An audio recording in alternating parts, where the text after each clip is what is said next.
Welcome to Dragon Sanctuary, a podcast dedicated to helping you expand your light for ascension. Let's stay curious and build community. And now, here's your host, Vick.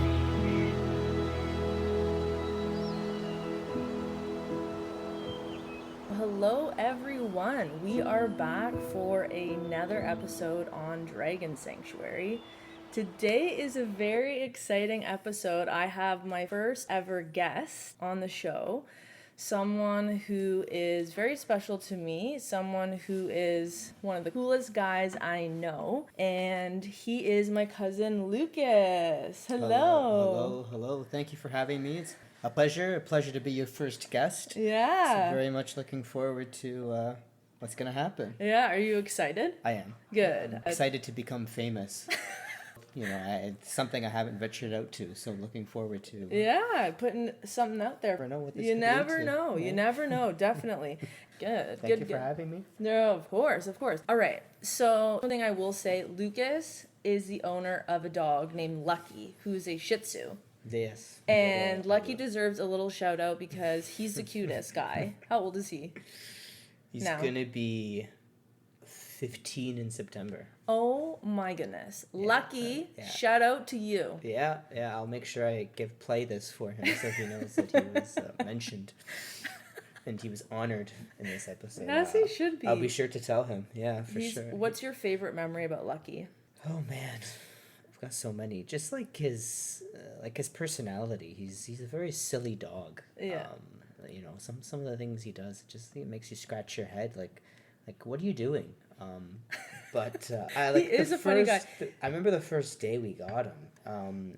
We had to go to church that morning. We went to church. It was a Sunday, and then after that, we had to drive like an hour and a half to go get the dog. And I'm 9 years old, so at 9 years old, you have no interest in going to church yet. You just want to go and get your dog. No kidding. So it was one heck of a long mass, and we drive to go get the dog. It's so grueling. Can't even get into the zone. No, and then you pick up the dog, and the dog just doesn't stop crying. So I thought there was something wrong with him. When we first got him, I thought there was something wrong with him because he didn't stop whining. I don't know. I'm 9 years old. I was freaking. I think I started to cry myself because I was so worried about him. And then after that, he's best. He's really chill. He's a really mellow dog. He's very quiet. You won't know he's there. In some ways, it's a good thing, but in some ways, it's also not a bad. It's a bad thing because if someone breaks in, is Lucky going to be the one to save you? No, not at all. It's going to be you. If that person has food, the dog's gone with the robber. And whatever the robber decides to take with him. He's not a protector in that sense. No. But he's not. He's very independent. Yeah, and he's well trained. You did a really good job. He's pretty well trained. He's one of the most obedient dogs that I know. He is. Yeah. So. His hearing is starting to go a little bit. So it's actually not a little bit. I think he's fully deaf. Yeah. So it's very tough to get him to do certain things. Yeah. But I find that he's responding very well to hand motions. Oh, okay, good. Sometimes I get his attention by stomping. Yeah. Making like a sudden movement. Something of such. Yeah. So he feels vibrations very well, and he's very responsive to finger pointing and and stuff like that. So he's got his vision. From what we understand, yes. Oh, interesting. Yeah. So right now he can still see, so we think. I haven't seen him in a hot sec. Yeah, you'll see him, I guess, on Friday for Good Friday. Yeah, right? Good Friday. The best time of year. Easter Friday. And our grandma's birthday. April 1st. One big April Fool's joke. Yeah. She's not. She's the best, but she is. It's just kind of funny. It is funny. No, it is. It is. Well said, Lucas. Well said. Well, it is honestly so fun to have you here because there has been a burning desire in me to talk about one particular topic with you. And I think our whole lives, we have spoken about this particular topic. As far as I can remember, yeah. Yeah. It's a thing in our family. Yeah. Two long and painful suffering Leafs fans we are, Bucks. Yeah. And it's been years it's of... unfortunate. So your dad is a huge Leafs fan as well. Used to be. He doesn't. He doesn't. He doesn't really follow anymore? He couldn't care anymore about them. Oh my gosh. See, No. what happens is after a certain amount of years, it So becomes frustrating. it becomes so painful Yeah. that it's hard to keep up. And I have to admit, so last year I decided that I was not really going to watch the Leafs. I Yeah. wasn't going to watch them during the regular season. I made the decision. The only reason I said that is because it's a waste of my time. I remember you saying that. Yeah. I remember that. And I actually didn't watch a regular season game, pretty much. And it worked to an extent. Like, they made it to the second round last year. So this year, I decided, okay, I'm going to try much of the same technique. But you have been watching. Yeah. Or tell me, you've been watching, tell me. I've been to 2 games this year. They were both like 2 weeks apart.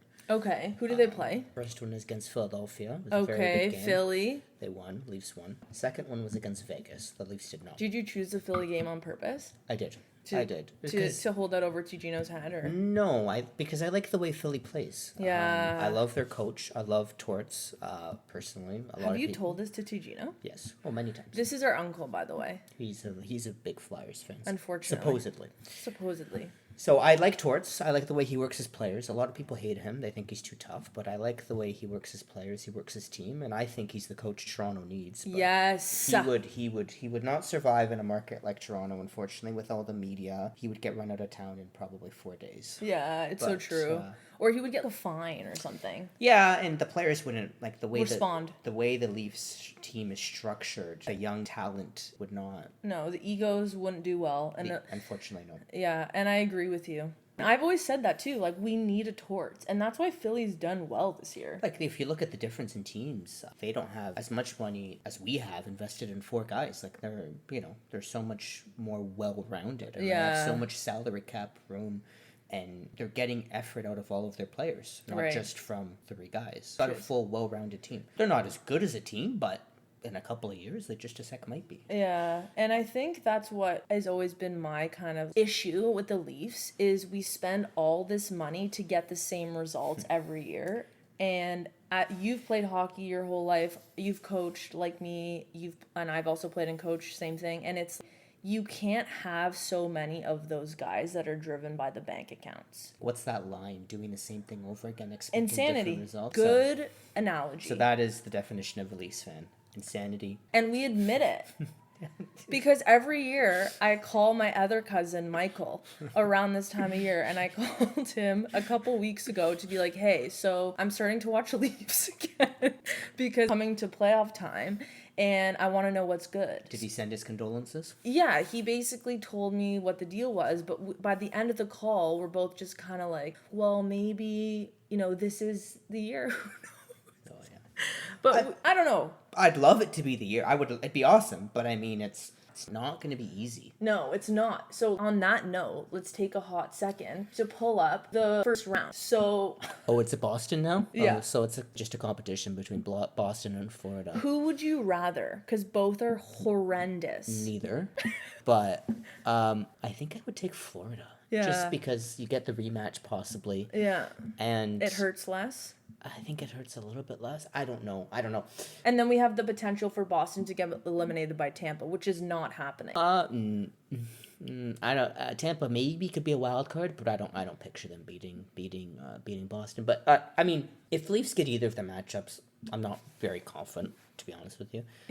But it could. Can I highlight something? Go ahead. This is how I know you've matured. Because the old Lucas and the old Vick would just be like, oh, it doesn't matter. It doesn't matter who we get. They can do it. But yeah. 5 years is a long time. Has it been 7? 2016 was the first year they were in the playoffs. Right. Back with Babcock. It's Legend. been first round exits Ever since. Except last year. Yeah. But they lost in 5 games, so you can consider that basically the first round exit anyways. No. Okay, so let's talk about the additions. So the Leafs have made some additions to the squad. I want to talk more just because, again, you're more of a regular season watcher. I'm not a huge regular season watcher. So what are you happy with right now? Okay, so I like Domi. Yeah, but I didn't like him. I like him. I like him He plays now. with a certain grit. He's racked up a lot of assists. Yeah. Hasn't scored many goals, but That's all you don't right. really need him for goals. Yeah. Not been so satisfied with Bertuzzi. Yeah, on and off. 6.5 or 6.25 something. Yeah. I've not been too satisfied with him. He's got a 1-year deal, so we'll see what happens with him. And then the latest ones that we picked up in the trade deadline. Oh, I like that defenseman, Edmondson. He's pretty good. He's a big body. We need that because I'm so sorry to say, but Gio and Brody are... There's nothing to apologize for. No. It's just Gio's like the oldest player in NHL. Literally. He legitimately is. He is. He's 40 or 41. We have respect for what he's done, but we're just not. It's just not it. I don't know what else to say. Yeah, TJ we love, but like me, a bit too many hits in the head. I don't know. Who knows? But maybe he just needs a new line mate. That could possibly be the problem too. Because right. I think he's paired with Gio. So I don't know. But I'm not totally sure. The lines have been moving around a lot in the last couple of games. I know he's been having some fun because Marner's been out. Okay, so Reeves, what do you think his impact's going to be in the playoffs, if any? He just needs to fight. Yeah, he's not going to score. He doesn't have many points at all. No, but he has a certain presence, and he's a hometown guy that we love. Just go and beat the crap out of someone, and if your team goes down early or something, just go fight someone. If you're playing Boston, exactly, because that team is built very physically, right? Yeah, Florida is too. The way Maurice runs them. I love Paul. So just play with some physicality, just play with some grit, be an enforcer, and be that big body that's not afraid. He's the only really one we have. So literally, nobody else is gonna do it but him. I know. So on that note, let's stay on the front end first. One of my favorite Toronto Maple Leafs, and I need to say this for the record, is Nick Robertson. And I know some people will have certain things to say about that, but poor guy, he's had a couple injuries. He's never really earned a spot on the roster. And I think that he reminds me, and I'm going to give a shout out to an ex-teammate, Amanda. Mandy. She was a workhorse, like a dog. Small, one of the best players I ever played with, had disgusting hands, amazing edges, could pass, shoot, score, whatever. Yeah, I remember watching her. Yeah, and Nick is the same. Robertson is the same kind of player. He's a bit smaller than a lot of the other guys, but full game is good to me. Anyways, he's been playing well. He's been getting some minutes. I like him. He's good. What do you think? He's got a brother who's in Dallas who's much better. But I like Robertson. I like the work of Nyes too. He's solid. He works butt off. Yeah. But yeah, we'll see. it's going to be interesting too because everybody's going to want more and more and more money. So when contract time is up, we're going to have nothing to give them. You can only pay a guy $750K league minimum for so long. So long. Everybody's going to want more and more money. So on that note, tell me what your thoughts are on Willie's contract then. Tell me, lay it on me. Willie's before Willie signed the extension, he had a really, really good contract because he's making the least money out of all of them. Right. Out of the big, Marner, Tavares, Matthews. Top 5 or 6 or whatever you want to call them. Yeah. Should get a fire extinguisher. I just lit an incense and it's getting a little smokier than we would have liked. Gotcha. So I'll just move it. Perfect. Thank you. Safety first, right? Yeah, safety first. So, but now he's getting paid a heck of a lot of money. And, he went quiet for a bit there, but he's picked up the pace a little bit. Some of the things he does, just I know. It's the same move over and over. I know. He'll go into the zone the exact same time, but sometimes he makes great plays out of it, don't get me wrong, but he's pretty predictable. There's a specific name for this move. I remember my junior coach used to teach us and tell us about it all the time. When you stop at the hash marks and then you stop and then pass the puck back and then you basically just cycle. He does that move every single time. Or even he'll just be skating into the zone and he doesn't have a play, so he just skates around. He just lollygags. And it's and sometimes they're on the power play. It's dude, you just wasted 25 seconds playing with the puck. Yeah. Or sometimes he'll just hang around his own blue line with the puck stick handling and picked from him. And I also notice him to be very light on his hands. Yeah. It's he's not hard on his stick. I don't think he's very. Sometimes, not all the time, but I'm gonna say sometimes. I don't think he's very aware. Yeah, his hockey IQ is not the highest. I see him with his head down a lot. He's not really knows what's the he's guy's not there, like Mitch Marner. No, Marner's pretty aware of his surroundings. Yeah, but I don't. Nylander, I don't find that to be. I the agree, case. because obviously we know everything about hockey. Totally. So, like, if we were to be their development coach in the off season, obviously this is what we would tell them. Or if they listen to this podcast. Yeah. I mean, I'm sure one of them out there does. Yeah, And, definitely. Hey, maybe that's how it'll take off. Yeah. Okay, so let's get to the chase. Mitch Marner, one of my favorite Leafs. You have a jersey of his, don't you? Yeah, I know. No, you're right. I do. You're not cutting me off. You're good.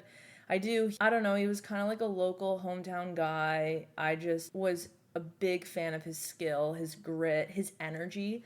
Mitch Marner's energy is like the kind of guy in a dressing room. Again, I'm going to do another shout out, Nicole, an ex-teammate of mine. Vidge. Yeah, Vidge. Big Vidge energy. Yeah. Just always having a good time, like sitting on the center table, like twerking or like. Oh, I didn't know doing that part. Nor did I need to, but that's okay. And they played a different position. Vidge is a D-man, Marner's winger, obviously, but regardless, just Vidge energy, which is good. You need a Vidge energy on your team. I've seen videos on Instagram, I don't know how true it is, of like Marner chugging beers pregame. Really? Yeah. He's a bit of a riot. We'll just leave it at that, but... Okay, so our number one... Wait. Before we get into our number one guy, the GOAT, let's talk about our Portuguese cuisine, John Tavares, our captain. I mean, he makes a lot of money. Like, a lot of money. And the thing with major sports, it's not just NHL, but, and I guess it's the way it is, but they pay a guy for what he's done. Right. And obviously nobody gets younger. Right. Not yet, Except anyway. you and I. Yeah. But with, like, they paid, I think he's like at 11 million, and they paid the guy. Yeah, it's ridiculous. Like, he was at like 32 years old, or early 30s. And was it 8 years? Late 20s. Yeah, 8 years or 9? Oh my years. gosh. He has a ridiculous contract. And I mean, at the time, like, it was okay, no problem. Maybe even then it was It's back a then. little high. It was expensive back then, but now But now the true colors are really starting to show. Yeah, tell us, Lucas. I mean, There's no nice way to say it. I love the guy. Like, I love what he's done for Canada and what he did for the Islanders. Like, you know, I grew up watching him, and I've always respected him. Yeah. And I still do respect him. But as a captain, I don't know. Like, you go around the league, and like when a team gets out in the playoffs, or the team loses a game, or the team gets shellacked in the playoffs, Yeah. or in a game in general, you'll hear, like, on, you know, social media outlets or on sports apps or news apps, like that the captain of that team will rip the team a new one. Yeah, like literally. they'll have a closed door meeting, or even a meeting the next morning right away. Yep. And they take apart their team. Like, Yeah. they drill into them. And that's fine. That's good. That's your job as a captain. You're supposed to be the leader. You're supposed to send that message as a coach. Yep. And in a market like Toronto, with all the cameras are on you 24/7, even when you're sleeping, you think you would hear of some situation of that happening here. Tavares ripping his team, or a certain player, or even doing a post-game press conference ripping his team. You've never seen that. No, he's like a robot. And he's been here, I don't know, like, 7 is it years? 6 years Yeah, now? 6, 7 years. It's going to be 7 after this year. Yeah. I don't think, maybe, if I'm lucky, I can maybe count on one hand, if anything, how many times he's done that. Which is crazy, considering how many times we've blown it. Yeah, Like, like all we're those first round exits. We're professional blowers. And like, I don't mean that in any sort of derogatory way. We blow leads constantly, all the time. Yeah. We play with this kind of attitude that is like, oh, if the puck comes to me, I'll maybe do a TSN highlight reel move here, maybe not. And it's like, oh my. I know you've played hockey, you've been in the dressing room, I've played hockey, I've been in the dressing room. The captain should be coming in there, and I get it. There are some captains that I've had that lead more by example, but he doesn't. He doesn't lead by example. No, So unfortunately not. he's just old. I'm not saying he's a bad player. No, He's yeah, just old. it's just like it's age. Like, there's nothing wrong, but No. it catches up to you. Yeah, like, no Like as we kidding. were just saying with Gio, like great defenseman for all of his careers. Yeah, like, it just catches like it catches up. Like you're playing with 20-year-olds and you're 40. You know, like and think especially about the way the league is now. It's all about speed, right? Yeah. And if you're not a fast player, you're not if you can't and skate backwards. Tavares was not very fast to begin. He never really was. No, a he's fast more player, workhorsey. but he's got great hands and Yeah. he's very physical as Yeah, well. yeah. And when when he was coming up in the league, that was fine. But in the past couple of years, like ever since McDavid and Matthews have come into the league, it's changed so much. I know. It's all about speed now, I and know. if you're not fast, you can't do anything. Fortunately, And that's why I honestly loathe talking about him in a negative light. I know you do too. We've talked about that many times because he's our Portuguese cuisine. Like, we love him. He's an amazing family man. He's so good to the community. But there comes a point, like, the C needs to go to, in my opinion, Mo or Austin. he could go to Riley, but I would give it to Matthews. Yeah, I mean, man, if that doesn't send a message to a team, I don't know what does. He's got 1 year left on his contract after this year. Do you think he's going to hang him up after that? No, I don't think he will. I'll keep him in Toronto, but not anywhere near 11 like mil. I would give him Hometown. maybe half that. I don't know. But man, if that doesn't send a message to a team, stripping him of the C and promoting it to somebody else, I don't know. He's 33. Okay, he's a 90. 1990. Oh, he's 33. He's not so young, eh? young Oh, still. oh, okay. Okay, can I say something about John Tavares? Go ahead. It's your show. Speak as long as you want.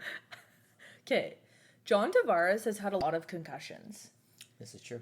Okay, Corey Perry can absolutely suck my toes.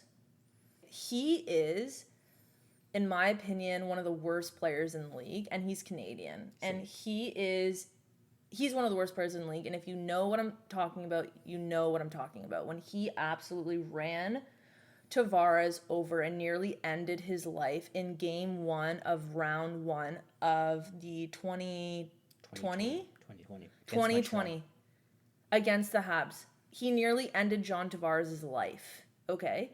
Watching that, even talking about it right now, sends chills down my whole body. Because Dirty play. I don't care what anyone says, that was intentional.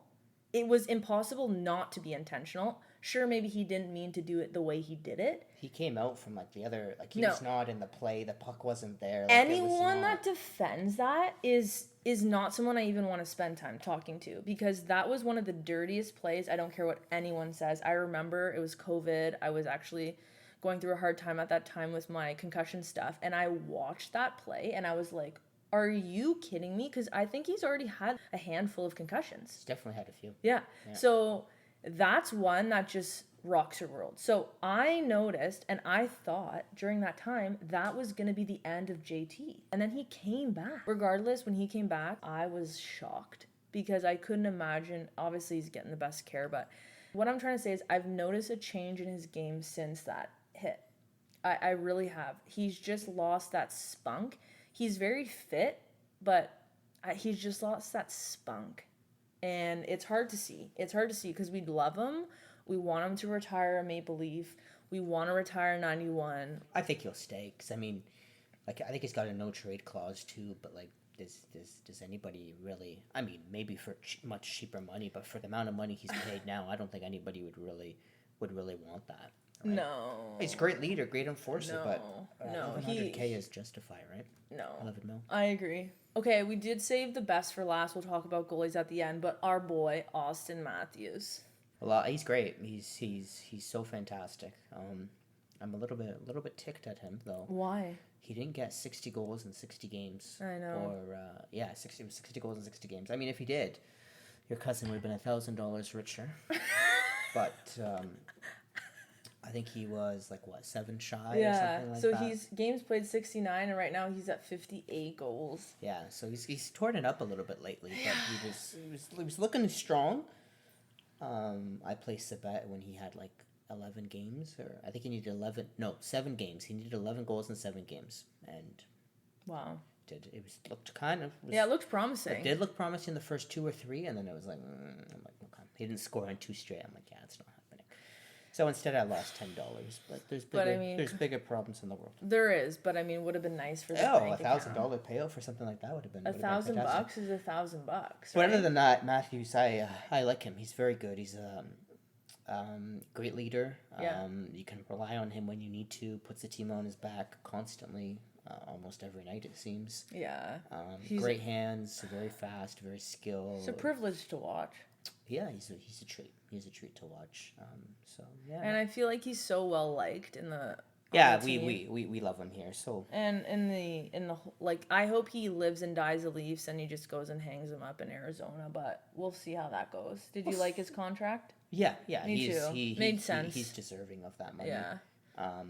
We'll see. Yeah, I mean, if things don't, if there's no parade here in a couple of years, like, then does he still? I don't does think he he'll want to stick. stay? I don't know. I wouldn't if I were him. He's way too good of a player. So we'll see. I don't know what his timeline is and how many years. If he doesn't have a championship in a certain amount of years, if he walks, I don't know. So It's we'll hard see. to say. We slowly need to start progressing, right? Climbing that ladder. Yeah. And every year is an inch in the right direction, but sometimes we want like a meter. Yeah. Well, I mean... or a foot. Before last year, it was the same result. Yeah. 5 years in a row. So we're dialing. It was kind of a downward trend, but I mean, they did have a better year last year. Finally took care of Tampa. Did not put up a good effort against Florida, but we'll see what happens this year. Yeah, we will. Almost time. It's like 12 games away. It took 13 games away or something like that. It's crazy. Like 2 weeks? No, 3 weeks probably. Yeah, good cup. I think it's April 22nd-ish. Yeah, usually it's anywhere from like the 3rd or 13th to mid to late April. April. Okay, Okay, do you want to go D first and then goalies? Sure, whatever you want. Okay, so we already talked about Lyubushkin, did we? No, we didn't. I love the Boosh. Solid, yeah. I love the Boosh. When he got hurt his first game, I was so scared. I'm like, oh my god, you're gonna like come back? Like, what's going on? That was the hockey gods literally just petrifying us. Yeah, no, honestly, it was like solid D man. Solid. Very much so. Liljegren, I've been really happy with this season. He's played well. Morgan Riley, for me, is just nails. He is... Okay, can we talk about him for a second? I think in the league, Morgan Riley is a very underrated defenseman. I would agree. He is literally so reliable. Yeah. He is everything you want in a D. Obviously, he's no Cale Makar. But, like, he sure is close. He racks up a lot of points, too. Like, yeah. He gets, a couple shots a game. Like, he's not afraid to... He's not afraid to go on a rush. He's a big body, too. He's so smart defensively. He's physical. He stands up for his teammates. He does all the things. Yeah. He's not afraid of much. No. He's good. What did you think of his suspension? I thought it was too many games. How many did he get? He got 5. 5. I mean, for a repeat offender, fine, but he's never had any history of doing anything of such like that before. I guess it's like an unwritten rule to not take a slap shot into the empty net. Yeah, it is. It is. It's not an actual rule in the rule books. But anyone that plays the sport, you know that you don't do that. So I really liked how he took action to that. I mean, maybe it wasn't needed, but maybe not a shot to the dome. No, but I do like that he did that because me too. After that game, I think that's when they went on a 7-game win, and obviously 5 of those games were without him. So yeah, no, I agree. It's like one of those things, like you said, it's the unwritten rule in hockey. The reaction was a bit, I think it was a bit overkill. Yeah, but I mean, it's against the Sens.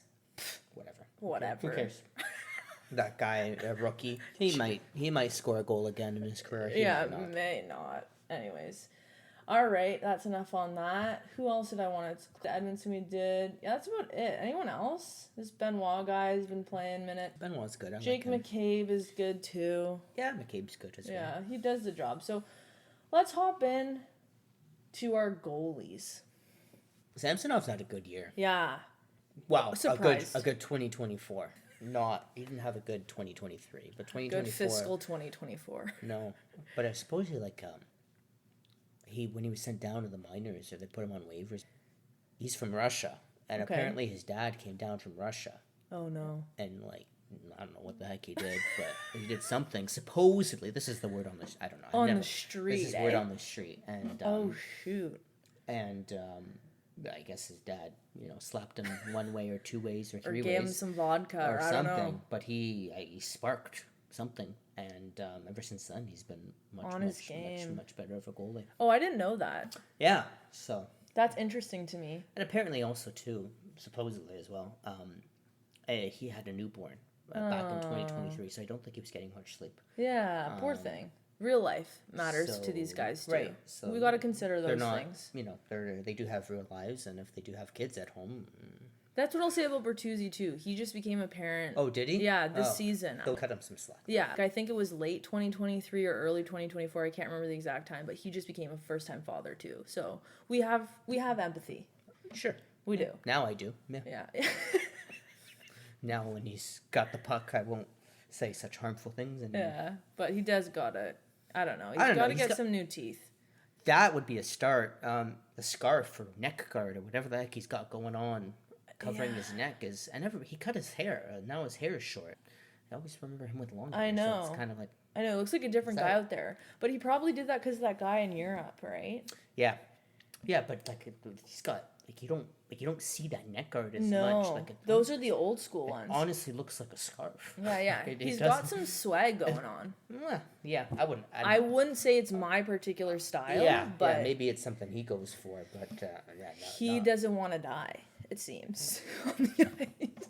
Yeah, Okay, Joseph Wall. I like Wall. Wall's really good. I like him a lot. I'm happy he's back. He was out for a bit there. Yeah, he's such a good dude. It Happy, seems. and even Martin Jones. He's been good. They've been rocking with 3 goalies this year, and And that's nice to see. it's been worked out. It's worked out for them. Yeah. It's been nice to see just as a Leafs fan overall because we've really, really, really suffered with goaltending. They burn them out.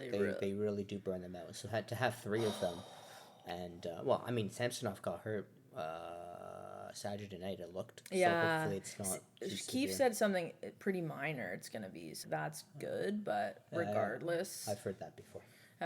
we'll see. We'll see.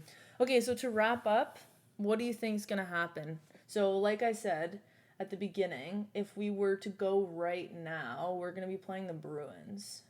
So, what are your thoughts on how we're gonna do, or just even how we're gonna do in the playoffs? Unfortunately, the way the NHL format is structured, It's terrible. the playoff format is structured, it's, you're getting all these second and third round matchups in the first round. So the first round is going to be your hardest round. Do you think they should redo that? I think they need to go back to 1v8, 2v7, 3v6, 4v5. I mean, this format was a good idea when it first came into play. Yeah. Like, I don't know how long ago now, like quite some time. But now I think it's kind of reached its breaking point. I agree. Just because there's so many good teams. Yeah, and I mean, I'm not one to complain and say that's the reason why the Leafs aren't getting in the playoffs. I mean, it's certainly not helping. But, I mean, you think in the spot they're in now, I think they're like 4th or 3rd in the conference. It's a matter of playing Boston or playing like Tampa. Yeah, or Florida. Right? Oh, right now, it technically still would be Boston. Right. But, It's crazy. you have the potential to play another team, right?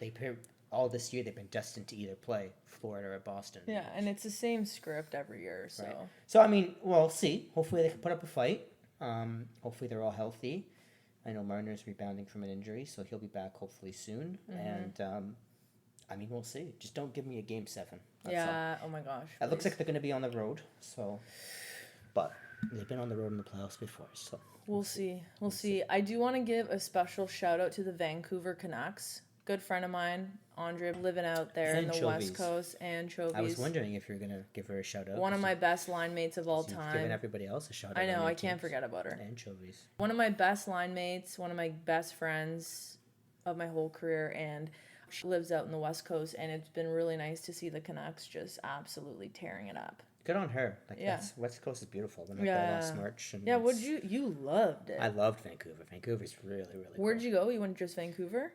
So I went everywhere and everywhere. Tell us. A friend of mine who I played hockey with growing up, and he lives in Kitsilano. Oh, Which, beautiful. from what I understand, is eastern BC. Okay. Very Oh, beautiful. geography. And then, we did some hikes. We went on the Sea to Sky Highway. Yeah, Ange took me there. Did a couple ferries. The Leafs were actually in weather. We went to a Leafs Canucks game, and of course the Leafs lost.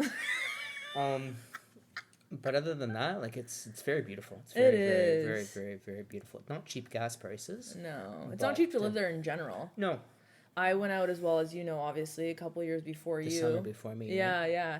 And I did a solo tour, and it was incredible. I stopped and I hung out with Anja and her partner Sean, and it was the best. Like the life out there is. Because I went out to Kelowna too, and then I also saw another one of my girlfriends who at the time was living in Edmonton, one of my best friends, Christina, and her partner, Brandon. And I have to say, British Columbia is a whole damn vibe. Yeah, it is. Just something that drive to work there. Yeah, right? that's exactly what I was just going to say. And you see mountains. Yeah, and you're like, how can I be mad right now? No, like, it's so... That's exactly what I said when I was in Kelowna, because I met a work colleague who lives out there, a good friend of mine, Sonia, and we met for the first time. She lives in Kelowna, and I remember looking out my window at my Airbnb and thinking to myself, how could I ever be depressed if I lived here? Yeah. I mean, their winters, I don't know if I could do their winter. No sun, just rain. Yeah, rain. yeah. You don't get snow, but you don't get any sun. And that cold, It's- dampness, it sticks with you. Like, at least here in Toronto in the GTA, you get sun. Yeah, it's minus 15 outside, or minus 10 for the winters that we've been having. And at least it doesn't feel like it's minus 10. You get the sun, and it's warm. You can get the sun in your house. It removes the dampness. You know. Yeah, I know. It's nice. You're right. Right? And in Vancouver, if you're cold, you're wet, you're damp. And it's tough to get warm after that, right? Other than that, I mean, I went in the spring, so it was... Yeah. Okay, so it still wasn't prime weather. No, but we actually had some tea. I think it only rained. I was there 4 days. I think it only rained one and a half days, so we were very, very grateful with that. But I would like to go... I would like to go there in the summer, and I would also like to go to Alberta. Alberta would my Beautiful. next destination. Lake Louise, Banff, Calgary is great. Calgary, Edmonton. Yeah, Edmonton not my favorite place, but Calgary is lovely. Yeah. I haven't heard too many. And Lake Louise, Edmonton's not got a lot going on, but the Oilers and the best player in the NHL. Yeah, and they're very. I mean, it's sometimes I think I'm like they're the capital of Alberta. Like you forget, you always think it's Calgary, but it's actually. I know. It's actually Calgary Edmonton. though is very nice. Yeah, I've heard good things. Like if I were to move to Alberta, that's where lower taxes and just live in La Vida Loca. I don't know if I'd live in Calgary, but I would live closer because I know they're about 2 hours. I would live closer to Calgary than I would Edmonton. Yeah, I'm with you. If I couldn't live like in Banff or Lake Louise. I don't know if you can, but you might be able to. They pay primo prices, that's for sure. You could work at one of the hotels or one of the hostels and live the good life. Yeah, maybe one day. Maybe my next life. We'll see. Who knows? So one thing I wanted to bring up too is, as listeners, you might have noticed, Lucas has called me Bucks a few times. So many nicknames for you. I've got Vick, I've got Vicky, I've got Buck, I've got Bucky, I've got Victoria. I've got a few others that I'm not going to say on the air, but it's there's like 5 nicknames, and I think I rotate between the 2 of them, not intentionally. Yeah. Like I'll text you one day and be like Vic, or I'll text you next day and it'll be Bucks or Bucky or like it's Victoria. Who knows? So many nicknames. Yeah, no, it's fun. Nicknames are fun. Yeah, they are. The origin, just in case you guys are curious, so my cousin Michael, so I will explain my family lineage for a quick second. So my mom is the eldest of 3 sisters. So I have a sister who's older than me. So yeah, my mom has 2 kids, and then my mom's next sister, Paula, has 2 kids, Lucas and Daniel. Lucas being your favorite. Lucas, we're going to just say my favorite oldest male cousin. Nice. And then... It means a lot. And then my youngest aunt, Isabel, has 2 kids, Sophia and Michael. And my cousin Michael, when he was younger, he couldn't pronounce my name. He just called me Bucktoria. He couldn't say Victoria. So my family just coined the phrase, and the name stuck. So I get Bucks, Bucky, Bucktoria, whatever works. And my sister just had a baby, which is so exciting. And I'm an aunt. In Portuguese, it's Tia. And I've said it's Tia Bucks. Like, it's Tia Bucks. It's just, it's easy to say, it's easy to enunciate. Let's not, what if she has a hard time saying my name? She probably will, because I think Michael, this is back when he didn't have any teeth. And I don't think she has any teeth right now either. No. I mean, it could, who knows, it could even be her first word. You never know. It could be, hopefully. Yeah. Hopefully, that's my bias. But yeah, I just wanted to mention that because that's kind of fun. So, on that note, I wanted to talk more about what it was like growing up together. So, Lucas and I and my cousin Daniel and his parents, my Aunt Paula, my Uncle Ernie, we all lived together because when my parents were going through divorce, my aunt and my uncle took the reins and helped my mom. My whole family helped my mom so much when my parents got divorced. It's crazy. And I was lucky to live with you guys for, 4 years. I don't know, but I do know those were some fun years. It was so fun. As a kid, I thought that was literally just like the coolest thing. I remember thinking. Even though you didn't want to spend any time with me after school. That is why. You were so consumed by, what's her name there? Ellen DeGeneres. And now you're coming out here and saying that you had so much fun, even though come home and do homework, didn't want to talk to me, do this, always on your phone, not interested in me. That is so sad that I made you feel that way. Yeah. I can't believe it. Yeah. You were saying in the funny comment that me and Dee used to just sit on the couch and eat chips and watch Ellen DeGeneres. Yeah, I would, I was, probably 8 or 9, maybe even a little bit younger.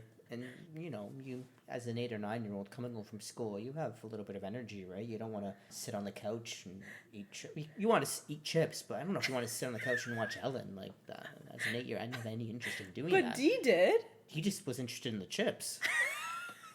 But I just wanted you to guys play had with the you. best snacks. I just want, I know, we're very, very, even today. You guys there's had always some chocolate. There's always, every type of chip. We're very, very grateful. Cookies. Yeah. Your mom's such a good cook. I remember I used to get the best lunches when I lived at your house and beyond.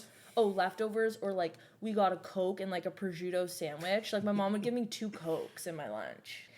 I was bargaining at school. When I moved into your house, we were living it up. I felt like I was just the richest kid on earth. Those were some, I don't know how many years it was. But, I think a few years.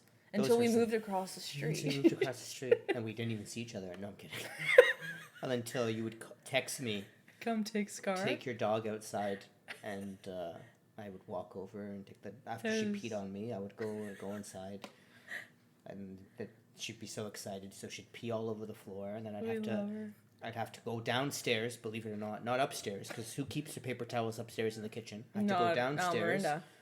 And then also, of course, the vinegar or whatever cleaner I had to use. Oh my gosh, yeah. It was downstairs, not upstairs. Lucas is the most responsible human being on the face of the earth. It was almost so every time just routine. It was coming a routine at this point, so I'd go downstairs and she'd still be excited. Sometimes she'd even pee a little bit more, so I'd clean that. And then we'd go on a walk, and then it was fun. She loves you to this day.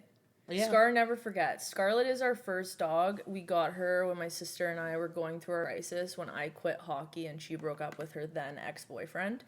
We did this whole presentation and proposed that we need a dog to fix our emotions. You did a presentation? Yeah. Went downstairs, had a whole thing with my mom. We did all the research. And we got Scar, and she's a Wheaton Terrier poodle cross, and she's the goat. And she's going to be 9 in October. And yeah, it took a village. You came over all the time to rescue her. Jess came over all the time to rescue her. And she doesn't forget. Every time you see her, she freaks.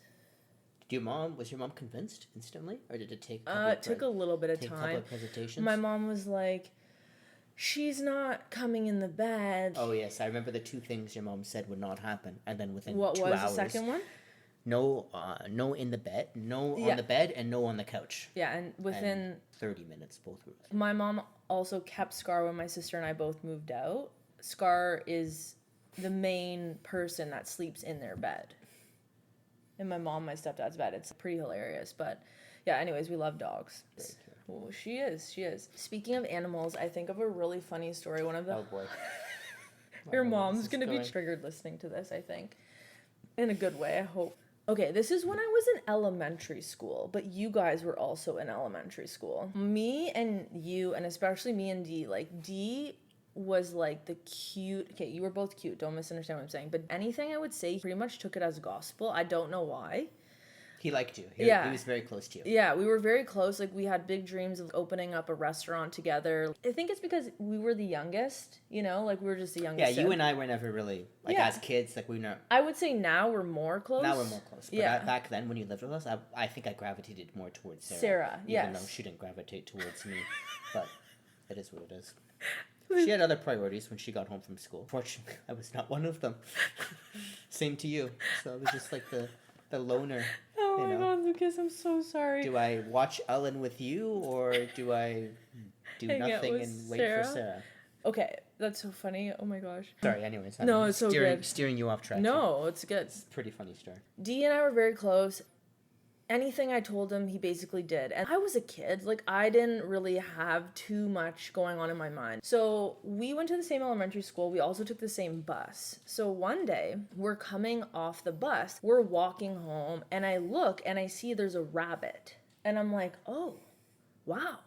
I think you had your eyes on this rabbit a couple of times. Yeah, okay, I agree. And that's what I was going to say, because I think that this rabbit was not like a wild rabbit. It was a domesticated rabbit that escaped. This was what I told myself in my head, okay, at like 12 years old. She pitched it in her brain quite a few times. I did. And anytime, I think like you said, it was a couple days, like we were coming off the bus and I noticed this rabbit. And one day I finally said, I turned to you both and I was like, we're catching this rabbit and we're bringing it home as our pet. So I took off. I don't think I was for the idea. No, Lucas wasn't. Me being the mature 8-year-old. Lucas was more mature than me. Still is. I'm like, because if you were 12, you got 5 years on me. So yeah, you were 8. Like 7 or 8. Yeah, you were 8. And D was what? Like 6. 6. I don't recall me being on board with it. But no, you weren't. You weren't. I'm sure once all was said and done, you were stoked. I think I was pretty happy. Yeah, you were. So basically, I had convinced them to let me do this. So I took off my jacket. I'll never forget. I had this like... It was not a jacket. What? Not a jacket. It was a sweater. Was it? Sweater? Yeah, like a pink sweater. No. What was it? It's purple. Purple? It's like a light purple. My favorite purple sweater. I took it off. Light purple sweater. Lucas also has, I think, a photographic memory. So I do. Don't ask me to... I will not remember anything important. Not that this wasn't important, but something from 15 years ago, it's still in photographic. There. But something from 2 days ago that my teacher taught me that's important, gone. It's true. He literally remembers things that I said to him when he was 4. Most randomest things. Yeah, it's true. So when he says that the sweater is purple, I believe him. I thought it was pink. You should believe me because no, it's I do. The truth. No, I believe you. So... Okay, so I said, I'm taking my sweater and I'm catching this rabbit. I catch him so easily. It's too easy for me to do. I don't think I think he caught him from behind. Like, I think he was like sniffing something or eating some grass, like a poor innocent rabbit. Yeah. And his life changed that moment. Yeah. You caught him and then... I caught him and I brought him home and I convinced Daniel, my little cousin, to call his mom to tell her the news. That you were so mature to do it yourself. yourself. So mature, right? D, if you call... Your mom will say yes. That's what I kept thinking. If you call, your mom will say yes. If I call, your mom's going to say no. So, lo and behold, D calls. My Aunt Paula... I don't remember what she said. I don't remember what she said. Okay. So, I'm not going to say, because I don't remember. But I can't say that she was too pleased. I wouldn't imagine so. No, but my uncle was more pleased. I don't know. He... was like on the fence. I don't remember. We'll have to ask your mom her side. But basically, we ended up keeping the rabbit. And my uncle made a cage for him. He lived in the garage when my grandfather and my grandmother came over. My grandfather would always make jokes about eating him. I got a story about that in a little bit. No, I'll say it after. But I know my dad like bought hay like that day, made a cage, and he was like lived a pretty damn good life in that cage. Oh yeah. But sometimes we'd be able to take him out. And we would, get 20 minutes of playtime with him. Yeah. In the garage, and in the laundry room. Yes, in the laundry room, and Sarah was never down. And the poor guy just never wanted to be. Just always was trying to find an escape. I don't think he. Yeah, he wasn't too happy. In all honesty, I don't think he really enjoyed his life in hostility with our household, but. In captivity. We had some good laughs. He brought a lot of joy. He did. He did bring a lot of joy. Yeah. And he gave me something to do when I got home from school, unlike you and your sister. There you go. That was very fun. This is the one story I'll never forget. It was when our grandparents would spend time with us. They would, maybe about once a month. They'd spend a weekend with us. And I think it was one Saturday morning.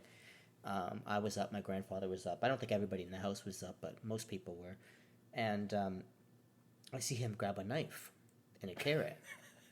I'm like, okay, like he's gonna chop up the carrot or whatever and make a sandwich. I don't know what he's gonna do with the Or carrot. feed it to Fluffy. And then I see him starting to walk over to the laundry room and then eventually to the garage. And I'm like watching him, right?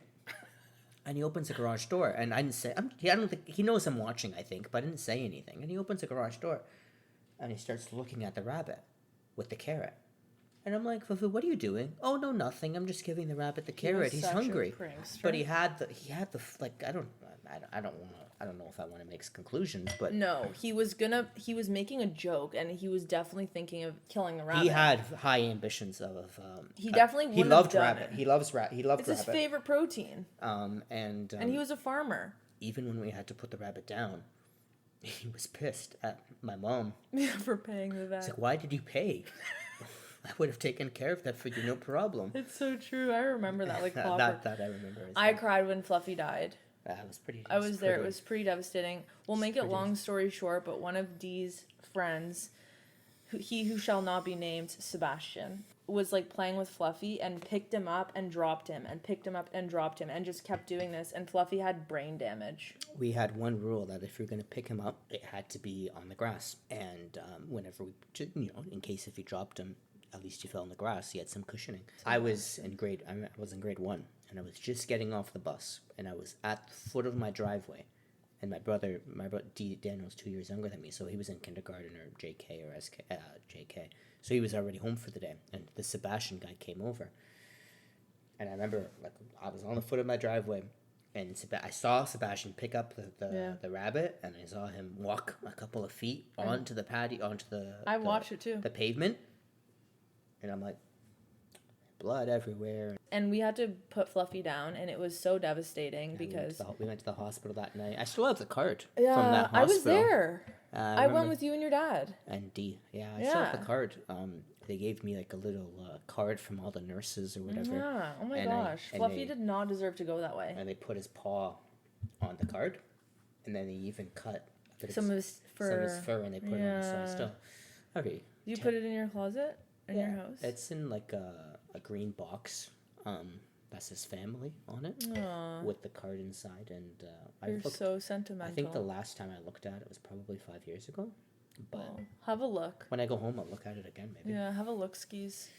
Yeah, I got some couple pictures of him too. So he was cute. He was gray. He was fluffy. His name was Fluffy. His name was Fluffy. It's good. Oh man, so sad. There's a topic that I wanted to bring up. I know we talked about it before to see if you were comfortable maybe talking about it, so we won't get into it too much. But one thing that I remember as a young kid, because we went to the same elementary school, which was fun. So I would like go to Lucas and Daniel and pick them up after class. I would demand that you did. You didn't want to. Okay.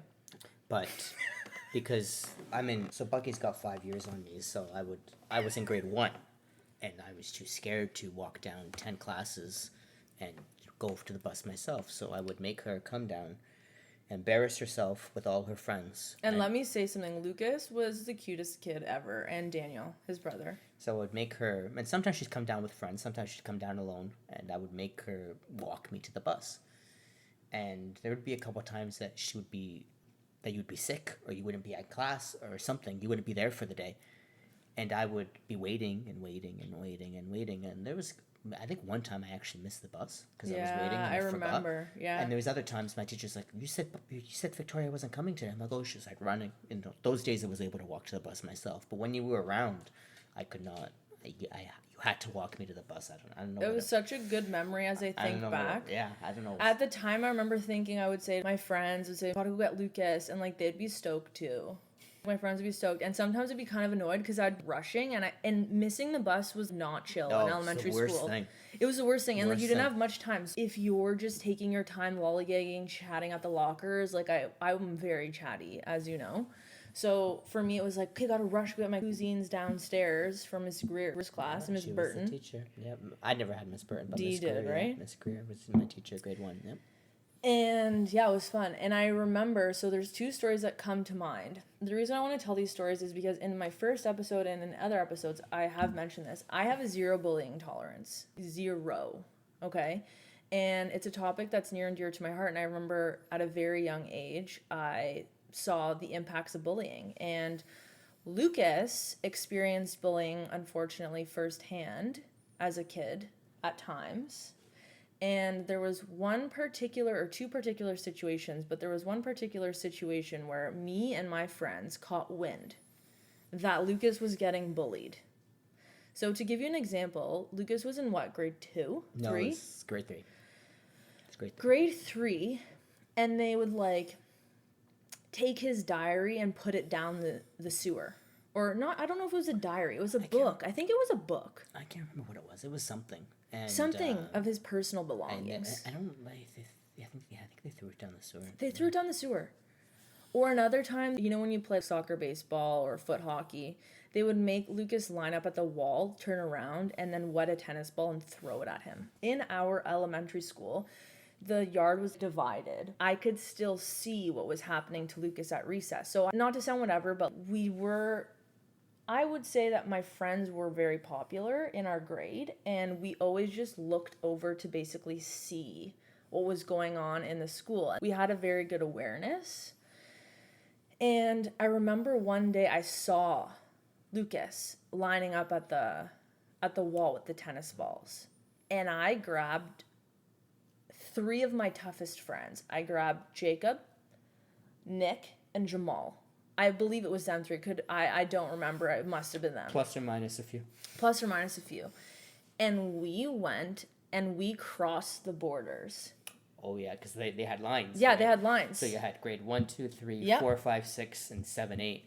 And then it was like illegal. Like you were almost sentenced to life in prison. Yeah. Oh, when the teacher saw you crossing the line, called your parents. Like it was like like the cops were called. No, seriously, it was a whole thing. Like you were sentenced to trial. Yeah, it was a fine. Yeah, it was not cool. No, it was not cool. So when I heard / saw this going down, we went over there and we interrogated these kids.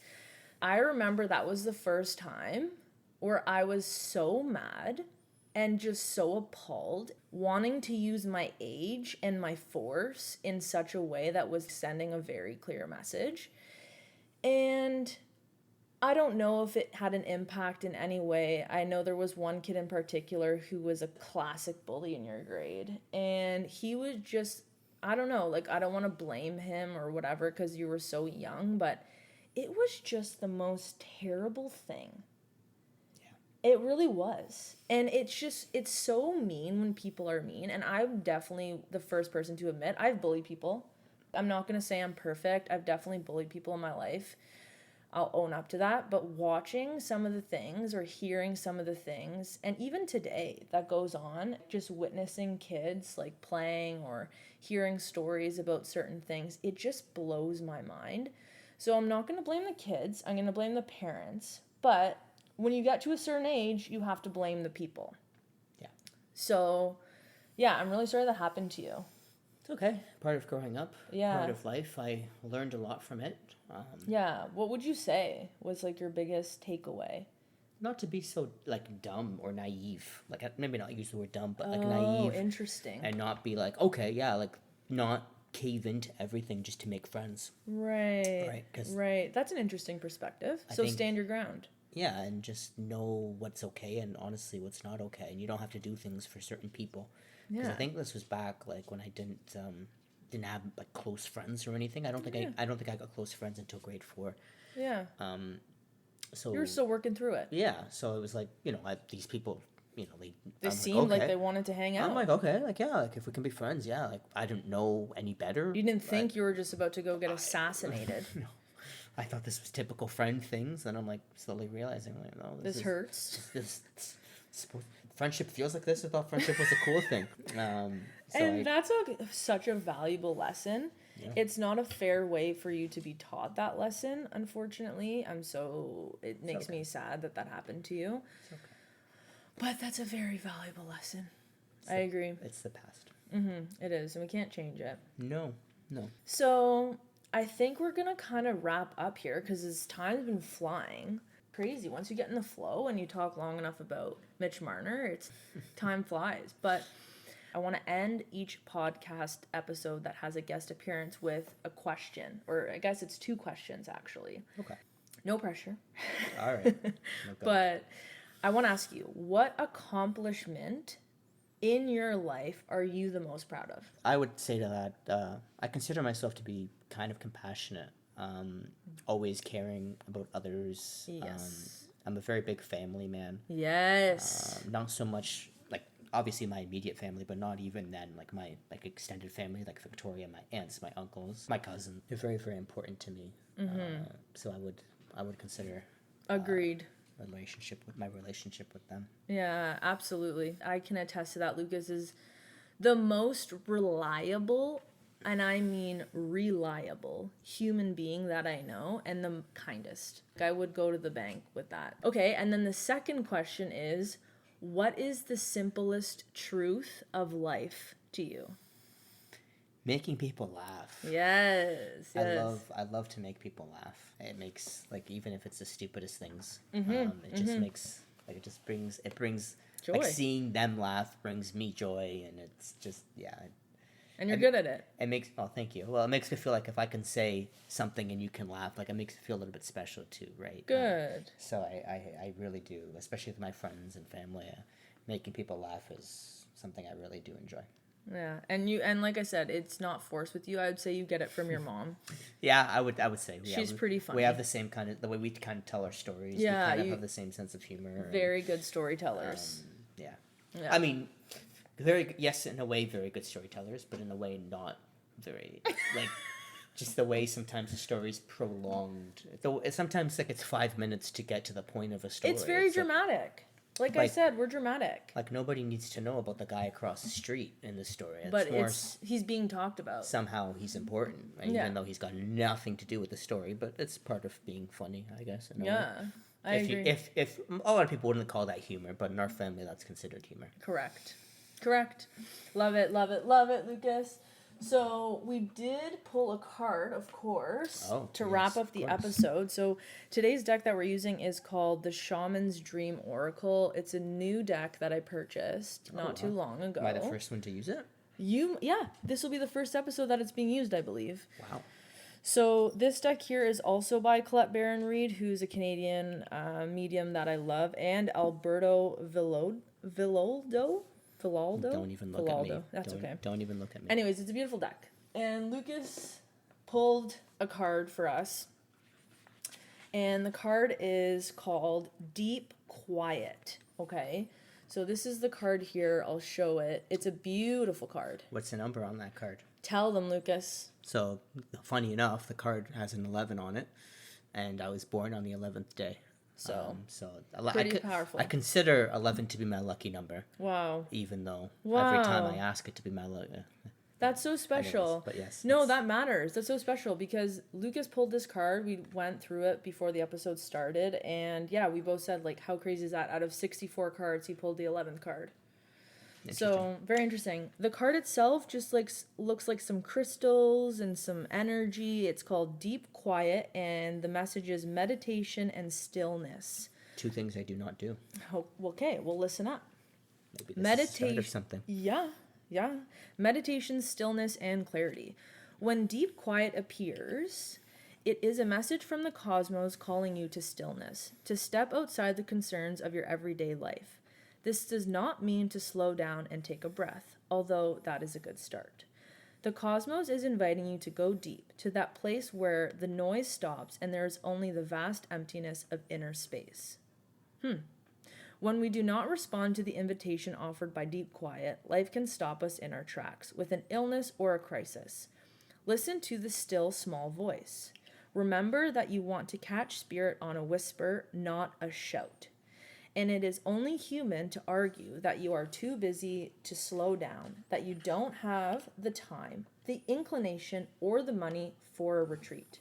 That's interesting. That really resonates with me, to just basically take a step back and admit that you need a break. Do not let any of the reasons get the better of you. Stop the world and enter the deep quiet before you come to a crashing halt. After you have said yes to this invitation, you will find that the world can get along quite well without the need for you to manage it. You will enjoy the freedom that comes with stillness, the clarity, and the spaciousness offered by the silence. Interesting. Does that resonate with you in any which way? Do you feel your life is busy? Yeah, I would say so. Yeah. I know for me, that card reigns true because I'm pretty busy right now. And I feel like my life's changing and going and this and that. And it is so important for me to meditate. I do meditate and practice meditation regularly. And I've recently learned my Reiki level 1 and 2. And I'm a practitioner. And I haven't been practicing. And Good for you. Thank you. Yeah, so I think that is something that is a gentle reminder for me to have more awareness about. Good. Yeah. Good. Well, any final thoughts, Lucas? Thank you to everybody who's got me here, because now, since I'm becoming famous, so this is like my, like when they win Oscars or when they win Grammys, they thank everybody. This is your award speech? Yeah, thank you. So thank you to my producer, even though I don't have one. Thank you to my director. Again, I don't have one.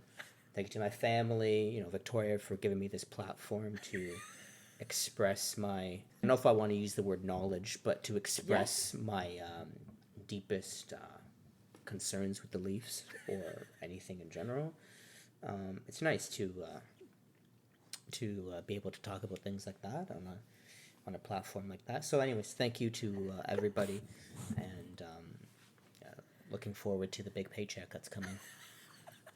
Yeah, well, on that note, I've been cooking a pasta ragu sauce since 9 a.m. Which I'm looking forward to. Yeah, Lucas is going to eat that. We actually got a whole or a quarter cow, so going to eat some of our Henry, we call him.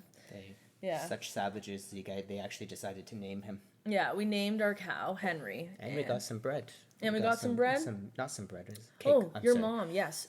My Aunt Paula, she made a beautiful cake for us for dessert, so... Peanut butter coconut. Whew. What more does one need in life? Pasta and peanut butter coconut cake that we didn't even have to make. Right to the right carbs. Yeah. Carbs. So it's going to be good. So we're going to go indulge in that, and maybe the paycheck will come in a couple of years. Okay. Well, Keep an eye. Counting down the days. So thank you all so much. Thank you, Lucas. You've been fantastic. You're welcome. Thank I love you you, for having dude. me. Thank you. And love you too. it's been a treat. So thank you all for listening, and ciao for now. Ciao. Take care.